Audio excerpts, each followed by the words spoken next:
Hey.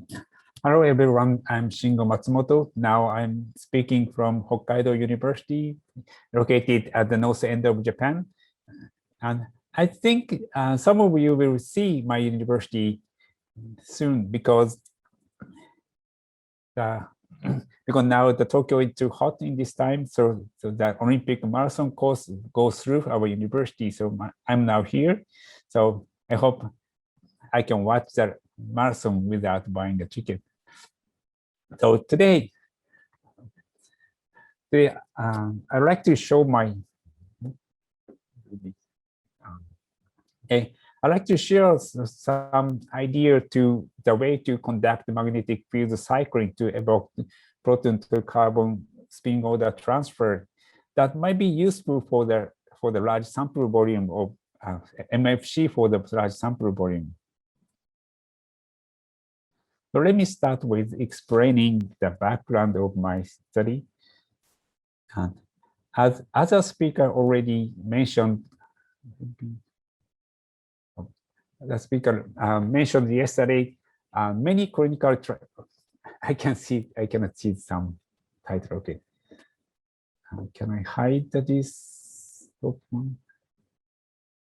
Okay.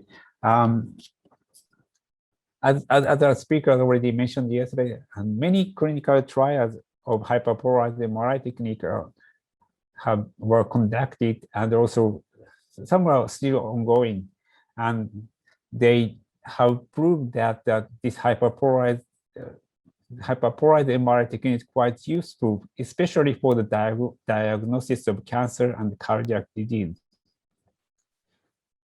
But all of these clinical trials use the dissolution dynamic DNP type hyperpolarizer, which required some using the superconducting magnet and millimeter wave irradiation at cryogenic temperature. And so this kind of high demand is making this polarized, the initial cost of buying this polarizer is very expensive. And so it's actually not so easy for the general hospital to buy it for their routine diagnosis. So this is the major reason why we are here to attending this PERM meeting, because we need a flip polarizer, or Saber is also fine. But anyway, the alternative polarization, which can operate at ordinary temperature, low magnetic field, is hopefully the earth field, and the portable one.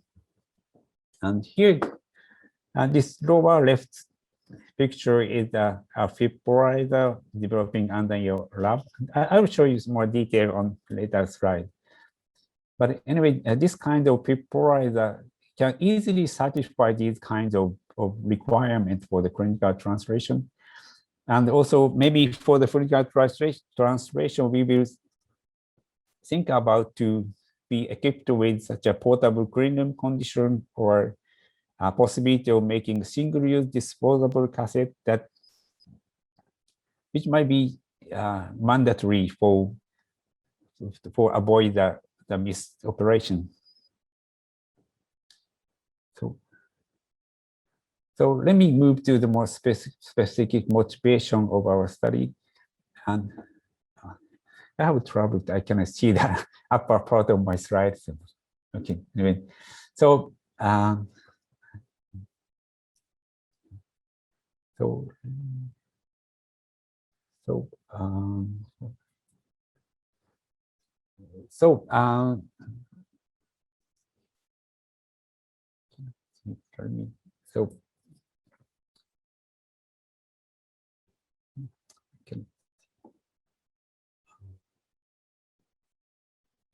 anyway, so I like to scale up our polarizer from mouse to the human side. So that is why we think about the way to another way to conduct the magnetic field cycling. So the consideration toward the clinical translation is that anyway, we need the proton to carbon spin order transfer by magnetic field cycling or some inept type per sequence. And maybe 0.2 ml hyperpolarized solution is good enough for the mouse imaging, but clearly over 100 ml solution is required for the human study. And magnetic field sweep is actually for MSC, it actually works well for the small samples such as the NMR tube, but I think it's not so practical for the human scale because of the limited homogeneity of their field and especially that of the field sweep coil. So instead of using magnetic field sweep coil, we pre-measured the magnetic field distribution within the magnetic shielding. And important thing is that one side of magnetic shield is kept open to create a kind of gradient, field gradient from center, I mean the zero field point to the edge of the shielding. So based on that, the information of magnetic field distribution, we can design the three-dimensional fluid path to conduct the optimal MFC pattern so that during the parahydrogenated product going through this three-dimensional fluid path, we are calling a fluid guide, a flow guide. And then the sample inside will receive the optimal MFC for the spin order transfer. So in this way, actually the small homogeneous area is enough to conduct the magnetic field cycling even for the large sample volume. Then this is more information, more detail about our developing hyperpolarizer with this flow guide system.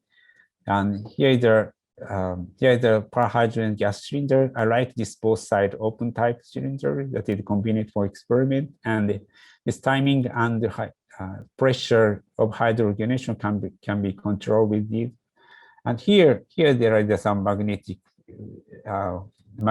shield that contain the three axis, the Gaussian coil and the gradient coil to control some gradients inside, and the three axis magnetic sensor is placed at the bottom of flow guide inside. Also, it's equipped with the two cylinder pumps and the four set of rotary valves that can be used for the post-chemical process such as hydrolysis or neutralization or filtration. Also, we made the several different sizes of hydrogenation reaction chamber, but I think it seems that this biggest one is not so efficient for the hydrogenation. So instead of using such a big one reaction chamber, it might be better to, for example, prepare the full set of this middle size of reaction chamber, and it can operate in parallel, and the bundled multiple tubing can go inside the flow guide so that the sample will receive the same magnetic field cycling pattern, I mean, simultaneously for all four tubing. Then all timing of all these components can be controlled in a single user interface in the software. So this is quite convenient to do and has a flexibility to conduct the various experiment by phase. So in the remaining time, I'd like to show some application of procedures in our lab. So thanks to the discovery of the side-arm technique, now we can polarize the pyruvate by the parahydrogen technique. And by mixing the hyperpolarized pyruvate with prepared by side-arm technique, and that mixing with the tumor homogenate, that results in this beautiful production of lactic peak we can see. Also, this metabolic process can be visualized by MRI scan.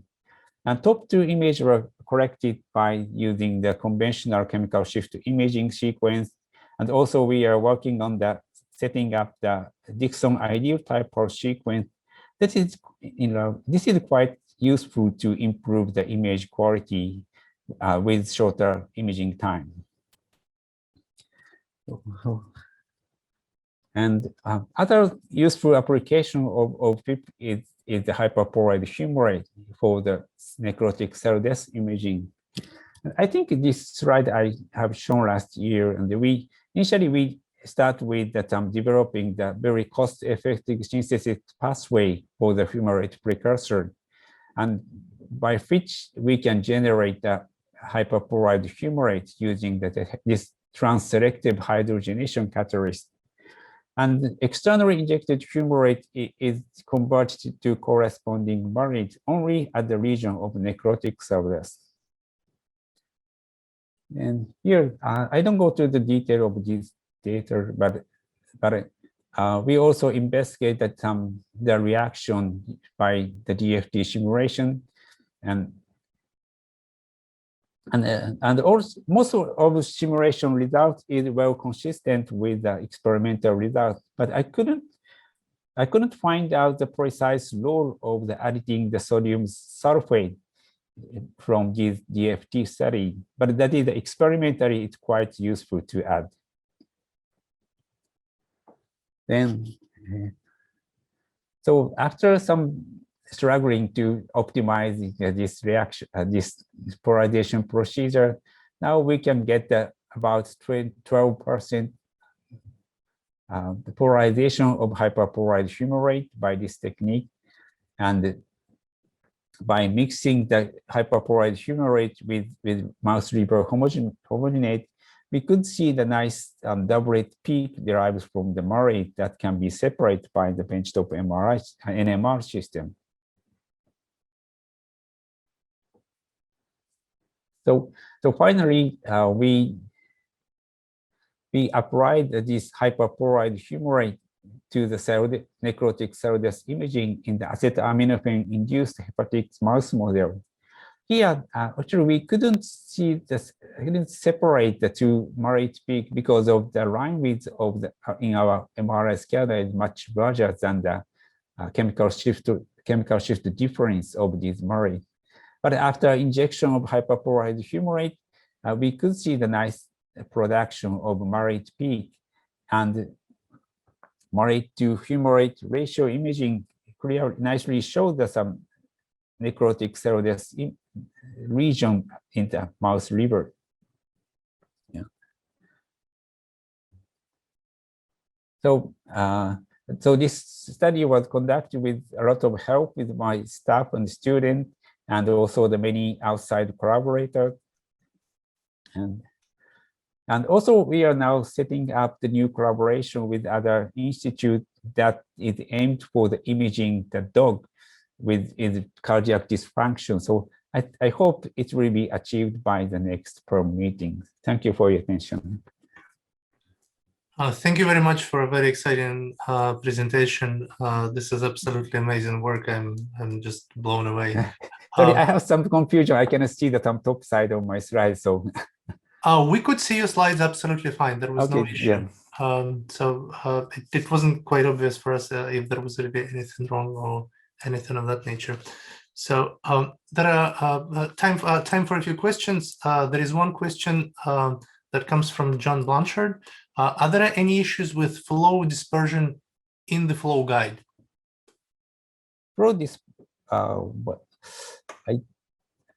I don't understand the exact meaning of the flow dispersion in this. I think the question is really related to how the chemicals are being mixed and yeah, one advantage it's better to use the thin tubes for that transfer from the reaction chamber to inside, because someone may know that some microchemistry that within even the hydrogenation is not completed within the reaction chamber during the transfer through the very thin less than half millimeter tubing that's promote a very high speed reaction, hydrogenation reaction.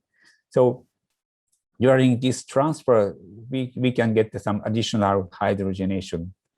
So I guess maybe the question is that the flow profile, even through microfluidic tubing, is not flat.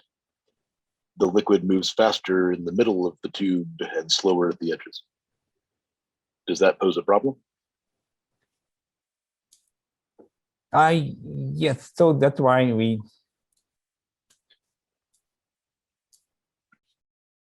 have not some perfect profile. We cannot get. Let me.